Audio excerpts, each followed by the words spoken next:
Cari perempuan itu. Mana perempuan yang kau katakan? Ini, Pandego, ini. Mana yang satunya lagi? Mungkin ada di luar. Kejar mereka. Kasihan Maila, saya harus membantunya. Oh, lebih baik tenang dulu. Kita ikuti saja permainan Maila.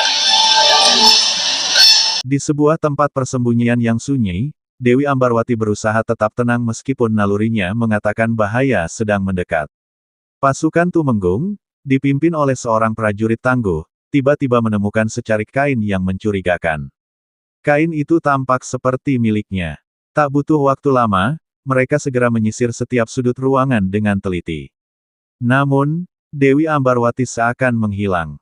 Dalam keheningan, ia bersembunyi dengan cerdik, memanfaatkan setiap celah untuk tetap tak terlihat.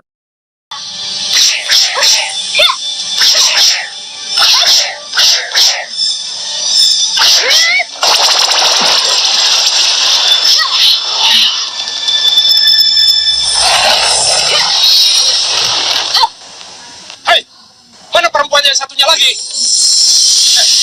Jadi yang kamu bilang dua itu cuma satu. Tapi ada satu lagi, saya yakin. Mana? Tunjukkan padaku. Saya melihat sendiri, mereka ada dua. Yang satu mirip dengan Roro Ambarwati. Pernah melihat mereka latihan berdua? Tidak.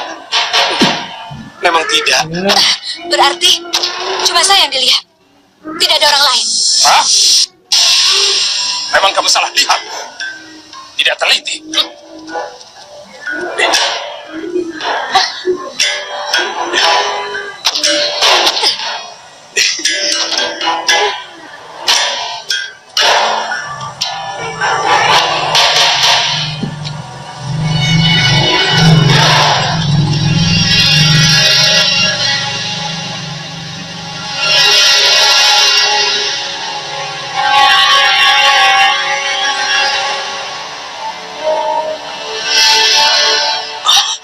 Mela, Putri Mela, Putri Mela, Mela, Mela. Mela. Putri Mela.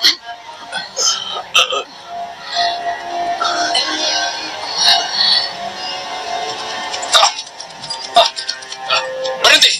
Berhenti dulu. Kenapa kamu punya putri Cina?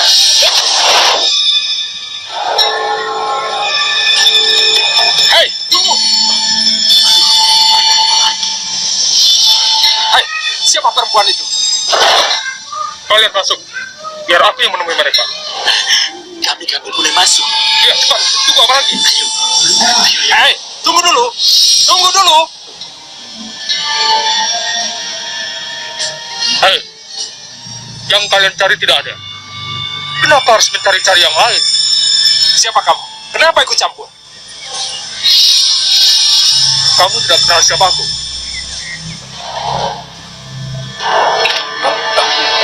Adik.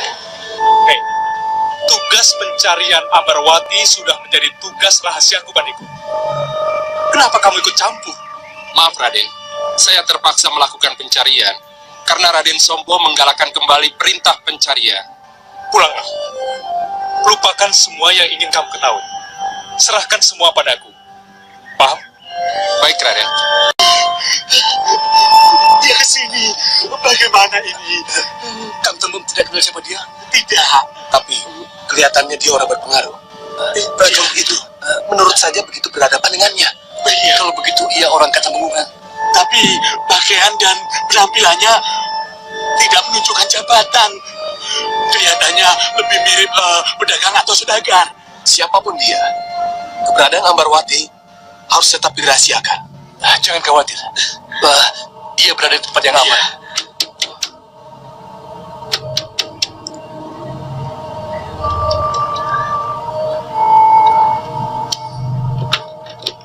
Boleh saya masuk? Silakan. Terima kasih. Bagaimana? Gadis tadi tidak apa-apa? Tidak. Istri saya sedang hamil muda. Seharusnya dia tidak latihan. Ketegangan semakin memuncak ketika Yudo Turunggo, mantan kepala keamanan yang dikenal licik sekaligus tegas, muncul tanpa diduga. Dengan suara yang penuh wibawa, ia memerintahkan pasukan untuk segera mundur. Pencarian ini, katanya, adalah misi rahasia yang tak boleh bocor pada pihak manapun. Amarah menyelimuti wajah Yudo saat ia memarahi pasukannya yang dianggap bertindak gegabah. Setelah memberikan perintah, ia pun berpamitan pada sang tuan rumah, yang awalnya tidak menyadari siapa tamunya itu. Ketika Yudo telah pergi, barulah tuan rumah tersadar bahwa yang baru saja berdiri di hadapannya adalah orang penting yang penuh teka-teki. Tante, makan.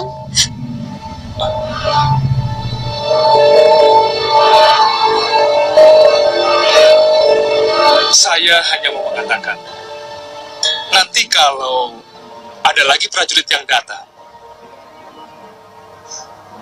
itu selendang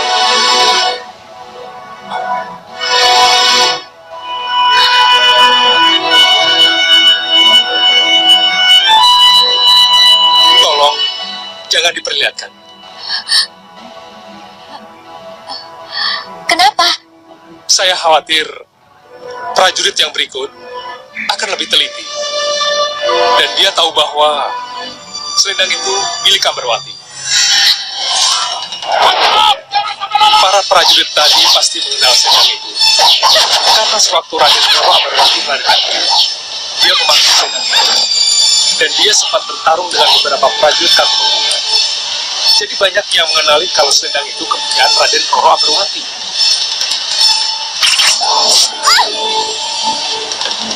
Hey!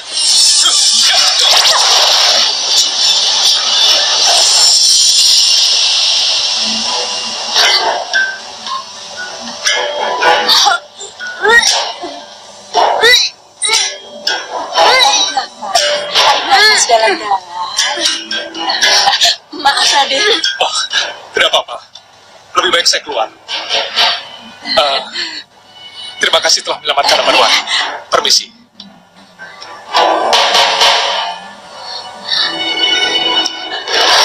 Kenapa tidak melihat ke atas, Kakang?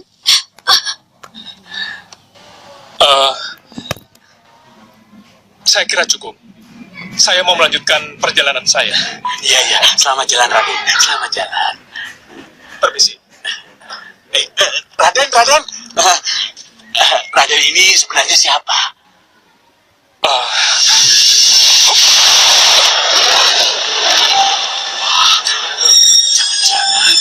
Jangan-jangan apa? Jangan-jangan itu loh,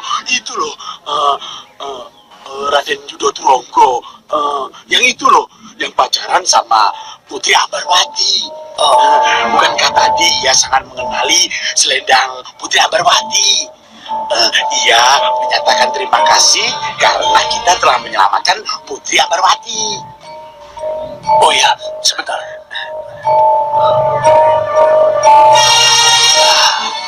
Ayah telah menutup jalan darahnya. Kelihatannya dia menyamar. Dia mencari saya. Maaf, saya tidak tahu mengapa Nanda Ambarwati tidak memanggilnya. Saya kira prajurit-prajurit itu masih ada. Maaf, mohon maaf sekali. Iya, tidak apa-apa. Tapi semuanya sudah terlambat. Apa perlu saya kejar? Mungkin belum terlalu jauh. Iya, kejar saja. Siapa tahu. Iya. Ambarwati. Tadinya saya mau mengaku bahwa Putri Ambarwati ada. Dia mengenal selendang ini. Mailan, kamu baik sekali. Kamu telah menyelamatkan saya dari para prajurit itu. Tapi bagaimana dengan kandunganmu? Kalau ada apa-apa, kamu kan masih belum boleh latihan, Mailan. Tidak apa-apa. Yang penting Putri Ambarwati selamat. Terima kasih, Mailan. Terima kasih. Tidak ada. Dia sudah pergi. Sudah jauh.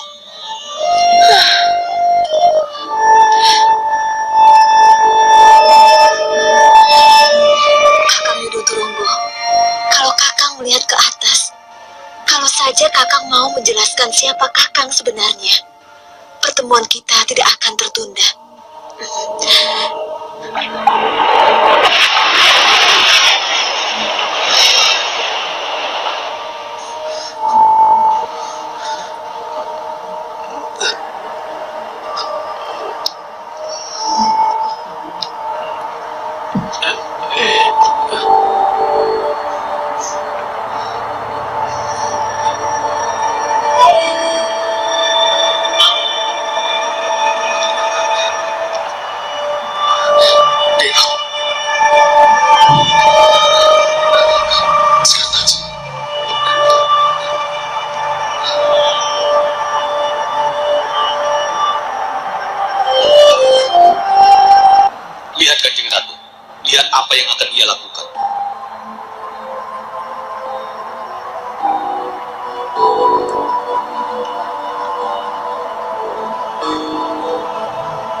Sementara itu, di kerajaan Ratu Kidul, Bagus Seturodipo terbaring lemah karena sakit yang menyerang tubuh dan jiwanya. Sang tabib kerajaan bekerja keras merawatnya, namun luka di hati pemuda itu jauh lebih sulit untuk disembuhkan. Kenangan masa lalunya kembali menghantui, ia hanyalah anak angkat, meskipun ibunya selalu mengakuinya sebagai anak kandung. Penderitaan ini begitu mendalam, hingga Nyi Roro Kidul, sang penguasa Laut Selatan, merasakan gejolak batinnya dari kejauhan. Apa yang akan dia lakukan? Inilah kemarahan yang saya maksudkan itu.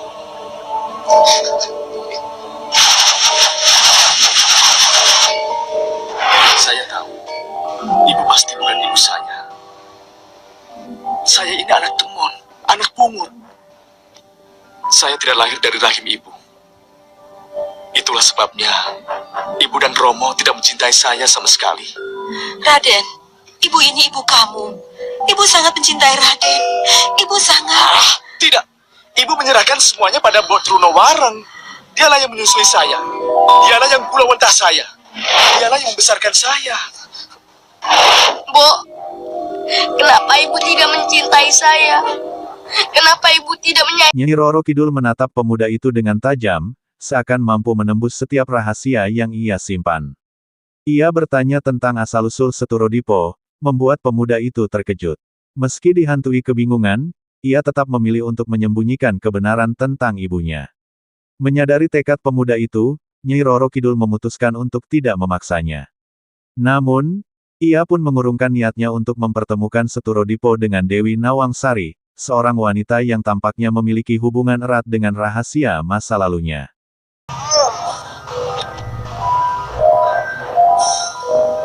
Nawangsari. Pasti Nawangsari yang dimaksud. Saya menunggu perintah Kanjeng Ratu. Bawa dia ke taman. Aku ingin bicara padanya. Baik, Kanjeng Ratu.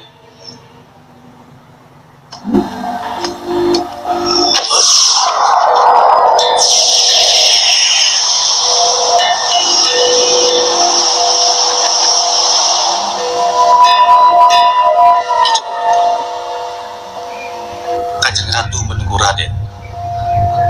Nanti dulu. Tadi saya ingin keluar, ingin mencari Kembang Tanjung. Oh ya, di mana Kembang Tanjung? Kanjeng Ratu yang akan menjelaskannya. Mari.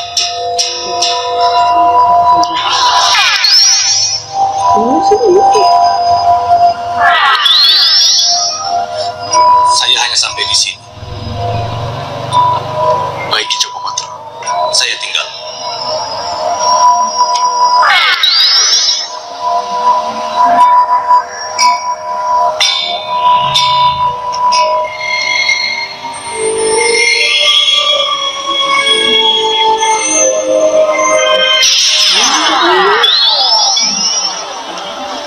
Terimalah sembah hamba, Kanjeng Ratu.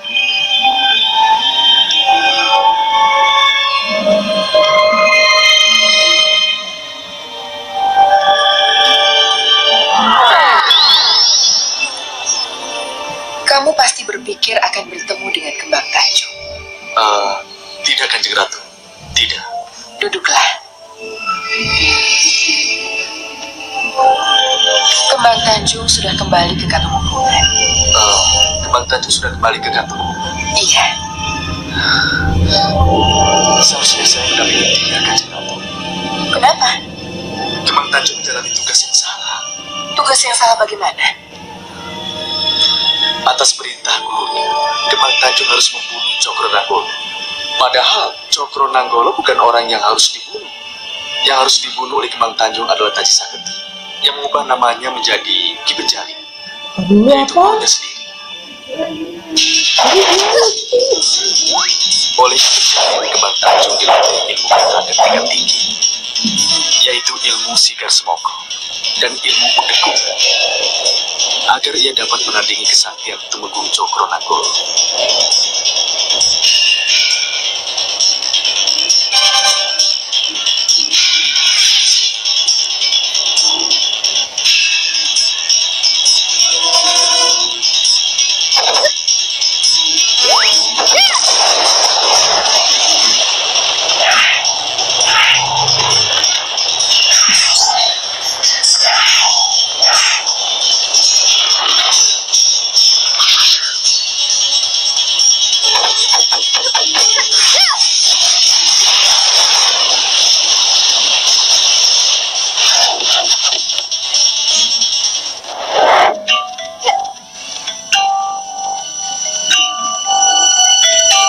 Di tempat lain, kepala keamanan yang tak kalah cerdik telah merancang strategi untuk menghadapi Kembang Tanjung. Ia menugaskan seorang pembunuh bayaran yang terlatih untuk menghentikan Kembang Tanjung sebelum sosok itu bisa melanjutkan rencana kelam yang dirancang oleh dalang misteriusnya. Namun, perjalanan untuk menjalankan misi ini penuh dengan bahaya dan rintangan, seolah setiap langkah menuju kematian atau pengkhianatan. Misi ini bukan sekadar pertempuran antara nyawa, melainkan juga ujian bagi kesetiaan dan keadilan. Ada dua penyebabnya. Pertama karena peti perhiasan pajak, dan yang kedua adalah masalah pribadi. Peti perhiasan? Iya, peti itu dicuri oleh Taji Saketi, kemudian direbut kembali oleh Jalugiri. Tumenggung Cokronagolo waktu sebelum menjadi Tumenggung. Taji Saketi dan Jalugiri bersaing dalam berguru menuntut ilmu, juga bersaing dalam soal cinta. Mereka sama-sama jatuh cinta pada gadis cantik, Ragil Kuning dari Pelgi.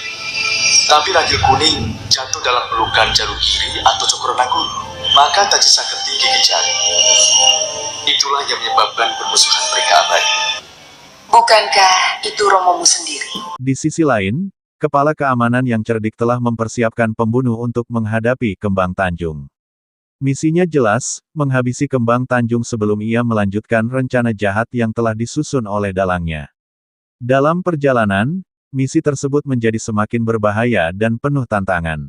Yang dibuang, yaitu saya, lalu memeliharanya. Tapi, sampai sekarang saya belum bisa menemukan ayah dan ibu kandung saya yang sebenarnya, Kanjeng Ratu. Dewi dari Kayangan itu? Saya tidak tahu, Kanjeng Ratu. Apakah itu benar atau hanya dongeng? Tapi saya yakin, ibu saya bukan ibu Ayu Kedasi. Raden, kalau Ibu Raden benar Dewi dari Kayangan itu, dan Raden bisa bertemu dengannya, apa yang akan Raden lakukan? Saya tidak tahu, Kanjeng Ratu. Tapi, satu hal yang ingin saya tanyakan. Kenapa saya dibuang? Dan kenapa ibu saya yang Dewi itu tega menelantarkan anak kandungnya sendiri, Kanjeng Ratu? Sebenarnya aku ingin mempertemukanmu dengan Awang Sari, tetapi kelihatannya belum saatnya. Mohon maaf, Kanjeng Ratu. Mohon maaf kalau saya terlalu kasar. Tidak apa, kita kembali ke Cokronagolo. Saya punya tugas khusus yang berhubungan dengan harta perhiasan pajang, Kanjeng Ratu. Kalau saya terlambat dan Kembang Tanjung membunuhnya lebih dulu, maka akan tetap gelaplah harta warisan pajang tersebut. Kalau begitu cepatlah kejar Kembang Tanjung. Aku doakan tugas yang diemban bisa terlaksana dengan baik. Terima kasih, Kanjeng Ratu. Cundo Manik akan menghantar Raden keluar dari laut. Mari, Raden. Mohon pamit, Kanjeng Ratu. Iya.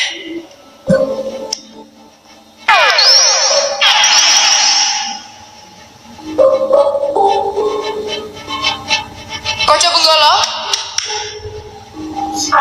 Sumpah hamba, Kanjeng Ratu. Koco Benggolo, kelihatannya kita harus memanggil Mbok Trunawara.